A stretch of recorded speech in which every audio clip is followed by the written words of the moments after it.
नमस्कार। दिलीप सिंह एडवोकेट। आज हम जिस जजमेंट की बात कर रहे हैं, जिस बड़े फैसले की बात कर रहे हैं, उसको लिखते वक्त जस्टिस चंद्रचूड़ ने ये कहा कि ये बहुत ही इम्पॉर्टेंट जजमेंट है, चूँकि इसका सिग्निफिकेंस पब्लिक एट लार्ज से है। दूसरी बात उसने कही कि ये जजमेंट रिलेट करता है अटैचमेंट ऑफ प्रॉपर्टी से, और ख़ासकर आज के संवैधानिक ढांचे में किसी लॉ का फेयर होना ज़रूरी है, उसके प्रोसीजर का भी फेयर होना उतना ही ज़रूरी है, और उससे भी ज़रूरी है इसका इम्प्लीमेंटेशन फेयरली हो।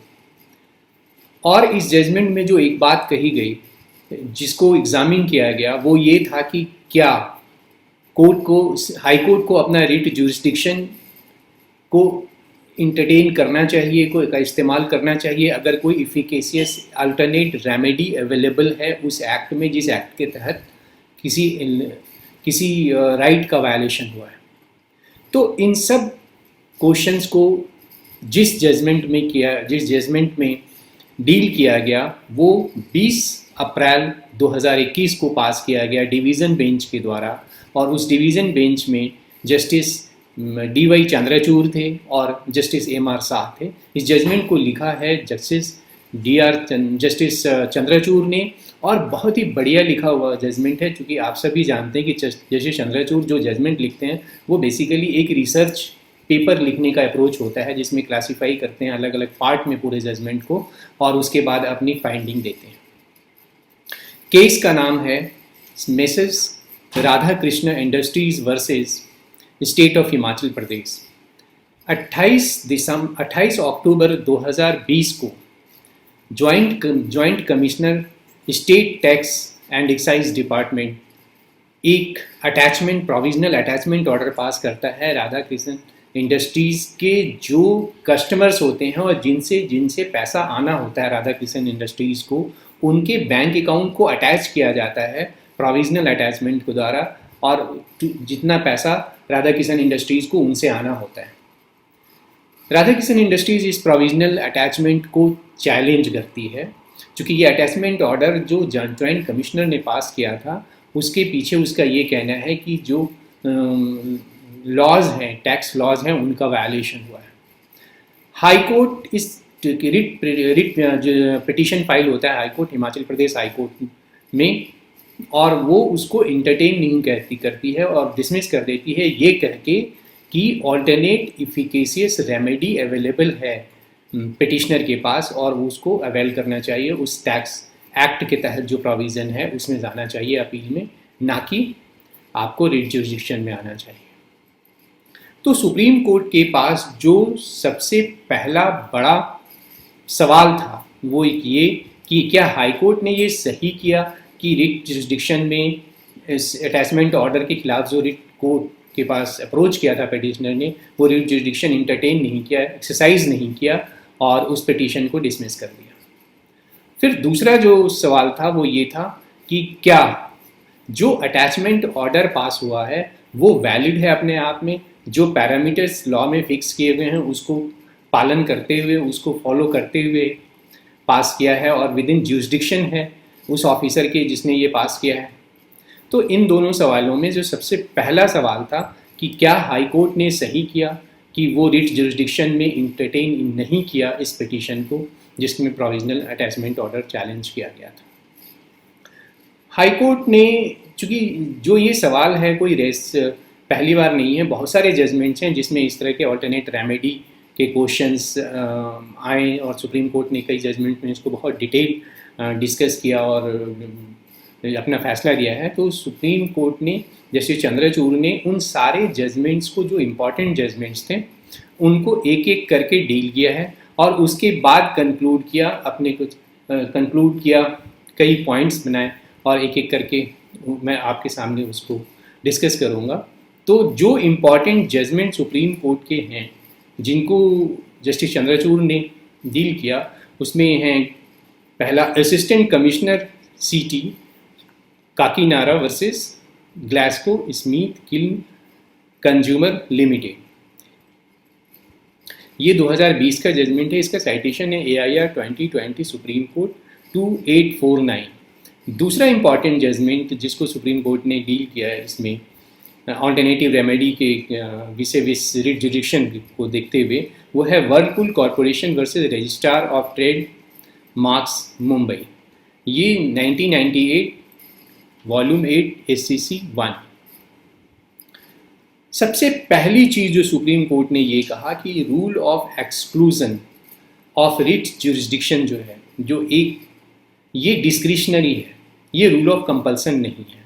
इसका मतलब ये हुआ कि अगर हाई कोर्ट अपने को रिस्ट्रेन करती है रिट जुरिस्डिक्शन को एक्सरसाइज करने के लिए, तो ये उसका डिस्क्रिशन है, ये ऐसा कोई कंपल्सन नहीं है कि जो अगर ऑल्टरनेट रेमेडी अवेलेबल है तो वो एंटरटेन ही नहीं कर सकती।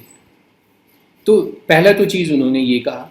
दूसरा कहा कि जो 226 कॉन्स्टिट्यूशन ऑफ इंडिया है, आर्टिकल 226 है, ये केवल फंडामेंटल राइट के केस में ही एक्सरसाइज नहीं होता बल्कि अदर पर्पसेस में भी एक्सरसाइज होता है। चूँकि कॉन्स्टिट्यूशन ऑफ इंडिया ने हाई कोर्ट का रिट जुडिक्शन को बहुत ही वाइड रखा है, इसलिए फॉर अदर पर्पसेस जो वर्ड है, इवन कि जहाँ फंडामेंटल राइट के बाहर भी अगर कोई प्रोसीजरल वायलेशन है या किसी स्टैट्यूटरी राइट का वायलेशन है और कोर्ट उसको सही समझती है तो अपने डिस्क्रिशन को एक्सरसाइज कर सकती है, और अगर नहीं करती है तो ये उसका डिस्क्रिशनरी पावर है। अब जब वो चाहे तो कर सकती है और नहीं अपने को रिस्ट्रेन भी एक्सरसाइज कर सकती है। इसके अलावा कोर्ट ने ये कहा कि ये जो रिस्ट्रेन अगर एक्सरसाइज करती है हाई कोर्ट, तो ये सेल्फ इम्पोज रिस्ट्रेन है और इससे कहीं वो ऑल्टरनेट रेमेडी होने की वजह से कहीं उसके राइट जो रिट जुडिक्शन है वो रिस्ट्रिक्टेड नहीं हो जाता। इसके एक्सेप्शंस भी हैं। 4 केसेस में सुप्रीम कोर्ट ने ये कहा कि ऑल्टरनेट रेमेडी होने के बावजूद हाई कोर्ट को रिट जुरिस्डिक्शन में अपनी पावर को एक्सरसाइज करना चाहिए। पहला, जब कोई फंडामेंटल राइट जो पार्ट 3 कॉन्स्टिट्यूशन ऑफ इंडिया के पार्ट 3 में जिक्र है जिनका, अगर कोई वैसा फंडामेंटल राइट का वायलेशन होता है तो हाई कोर्ट को अपना रिट जुडिक्शन एक्सरसाइज करना चाहिए। दूसरा, अगर प्रिंसिपल ऑफ नेचुरल जस्टिस का वायलेशन हुआ है किसी भी गवर्नमेंट एजेंसी के द्वारा तो हाई कोर्ट को रिट जुडिक्शन का इस्तेमाल करना चाहिए अगर ऑल्टरनेट रेमेडी है फिर भी। तीसरा जो इम्पॉर्टेंट चीज़ उन्होंने ये कहा कि जहाँ भी किसी प्रोसीडिंग, कोई ऑर्डर में कोई प्रोसीडिंग या किसी भी लीगल प्रोसीडिंग में या कोई भी एग्जीक्यूटिव ऑर्डर में अगर जो रूल्स प्रिस्क्राइब्ड हैं, जो प्रोसीजर प्रिस्क्राइब्ड हैं, उसको फॉलो नहीं किया गया है या विदाउट जुरिस्डिक्शन कोई ऑर्डर पास किया गया है तो वहाँ भी हाई कोर्ट को अपना रिट जुरिस्डिक्शन इस्तेमाल करना चाहिए। चौथा, उस केस में जहाँ किसी लेजिस्लेचर के वायरस को चैलेंज किया गया है उस केस में भी उसको रिट जुरिस्डिक्शन इस्तेमाल करना चाहिए अगर ऑल्टरनेट रेमेडी अवेलेबल है फिर भी। तो इस तरह से सुप्रीम कोर्ट ने ये कहा कि किसी भी इंस्टीट्यूट के तहत अगर कोई राइट वायलेट होता है तो ये स्वाभाविक है और पॉलिसी के तौर पे भी सही है कि उस व्यक्ति को उस एक्ट में अगर कोई प्रोविज़न है तो वहाँ पे जो अपील या इस तरह की कोई भी प्रोविज़न अवेलेबल है तो उसको एग्जॉस्ट करना चाहिए बजाय के रिट जुरिस्डिक्शन में आने का। बिसाइड्स केवल वो चार के सर्कमस्टांसेस जिनका जिक्र मैंने अभी किया उनको छोड़ के। तो इसके बाद यहाँ तक कि सुप्रीम कोर्ट ने इसके जजमेंट में ये भी कहा कि अगर कोई डिस्प्यूटेड फैक्ट भी इन्वॉल्व है और अगर हाई कोर्ट ये चाहती है कि उसको इंटरटेन करके और रिट जुडिक्शन में उसको डिस्पोज ऑफ किया जाए तो हाई कोर्ट के पास पूरा पावर है कि वो डिस्प्यूटेड फैक्ट के केस में भी अपने रिट जुडिक्शन का इस्तेमाल करें और उस केस को में एप्रोप्रिएट ऑर्डर पास करें। और इन्हीं सब प्रिंसिपल की बेसिस पर सुप्रीम कोर्ट ने कहा कि हाई कोर्ट को रिट जुडिक्शन का इस केस में जाधे किशन इंडस्ट्रीज़ के रिट पिटीशन को एंटरटेन करके और उसको मेरिट पे डिस्पोज ऑफ करना चाहिए था, जबकि हाई कोर्ट ने ऐसा नहीं किया और ऑल्टरनेट रेमेडी का ग्राउंड लेकर उसने रिट को मेंटेनेबिलिटी पे ही डिसमिस कर दिया। तो रिट मेंटेनेबल था। कोर्ट ने इस केस में ये कहा कि जो रिट था वहाँ वो मेंटेनेबल था, और इस तरीके से उस रिट को अलाउ किया, और उसमें जो मांगे हुए प्रेयर थे उनको कि वो अटैचमेंट ऑर्डर को सेट असाइड किया जाए, वो सेट असाइड किया।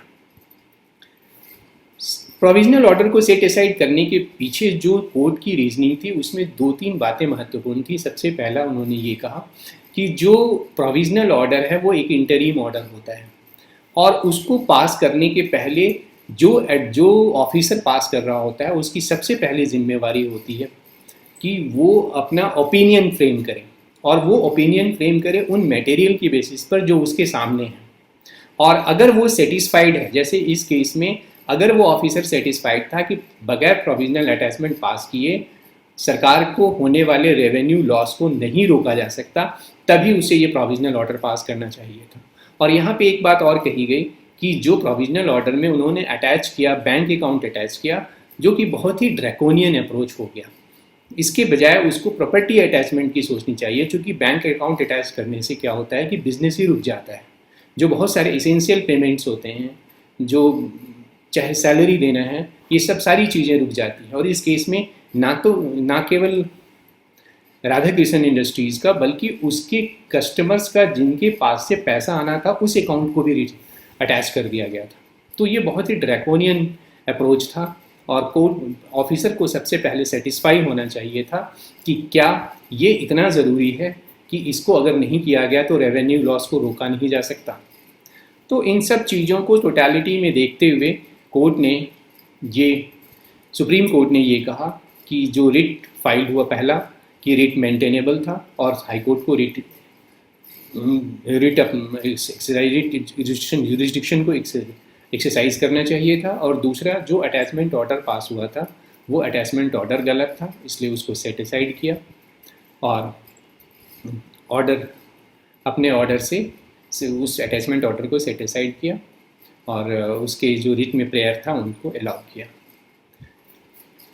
यहाँ पे ये जजमेंट इतना महत्वपूर्ण इसलिए है कि रिट जुरिस्डिक्शन के पूरे को इन ग्रेट लेंथ डिस्कस किया गया, और सारे जजमेंट्स को डिस्कस करके कोर्ट ने कंक्लूड किया कि जहाँ भी ज़रूरी हो हाई कोर्ट को रिट जुरिस्डिक्शन एक्सरसाइज करना चाहिए, खासकर जहाँ फंडामेंटल राइट वायलेट हुआ है या बहुत ज़्यादा इनकन्वीनियंस या प्रॉब्लम पार्टी को या एसएससी को या पर्सन को हो रहा है। Thank you very much for watching this video. आपसे मेरा एक अनुरोध है कि आपको जो भी आपके विचार आते हैं और इस तरह के केसेस में अगर आपके कोई प्रॉब्लम है या जो आप डिस्कस करना चाहते हैं, तो अपनी व्यूज़ कमेंट सेक्शन में डालिए, मैं उस पर डिस्कस करूँगा। दूसरा, अगर आपने चैनल सब्सक्राइब नहीं किया है तो प्लीज़ मेरे चैनल को सब्सक्राइब कीजिए, और अगर वीडियो अच्छा लगा तो अपने लोगों से शेयर कीजिए। धन्यवाद, नमस्कार।